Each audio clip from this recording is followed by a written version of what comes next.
IVF treatments పై 20,000 discount. Doctor consultation మరియు ultrasound scan ను ఉచితంగా అందిస్తున్నారు. 49 అంటే సంతానం, 49 అంటే సంతోషం. నారా లోకేష్ వేట మొదలుపెట్టారు.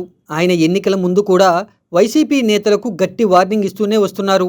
ఎవరైతే టీడీపీ నాయకుల మీద అనుచిత వ్యాఖ్యలు చేశారో, టీడీపీ కార్యకర్తలను ఇబ్బంది పెట్టారో వారిని ఎట్టి పరిస్థితుల్లో వదిలిపెట్టేది లేదని నారా లోకేష్ గట్టిగా హెచ్చరించారు.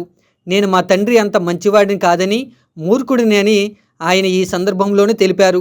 వైసీపీ నాయకుల కోసం ఆయన ఓ రెడ్ బుక్ ఒకటి తయారు చేశారు. ఆ బుక్లో ఎక్కిన నేతలకు భవిష్యత్తులో శిక్ష తప్పదని ఆయనే స్వయంగా హెచ్చరించారు. ఆయన ఆశించినట్లుగానే టీడీపీ అధికారంలోకి రాగానే లోకేష్ రెడ్ బుక్కు పని చెప్పారు. గత ప్రభుత్వంలో కీలకంగా పనిచేసిన అధికారులపై చర్యలు తీసుకోవడానికి సిద్ధమైంది. ఇక వైసీపీ నాయకులపై కూడా వేట మొదలైంది. వైఎస్ఆర్ కాంగ్రెస్ పార్టీ సీనియర్ నేతలకు నోటీసులు అందడం మొదలైంది. ఆ పార్టీ సీనియర్ నాయకుడు కారుమూరి వెంకటరెడ్డికి నోటీసులు అందాయి. ఒంగోలు పోలీసులు ఆయనకు ఈ నోటీసులు అందజేశారు. ఎఫ్ఐఆర్ను నమోదు చేశారు.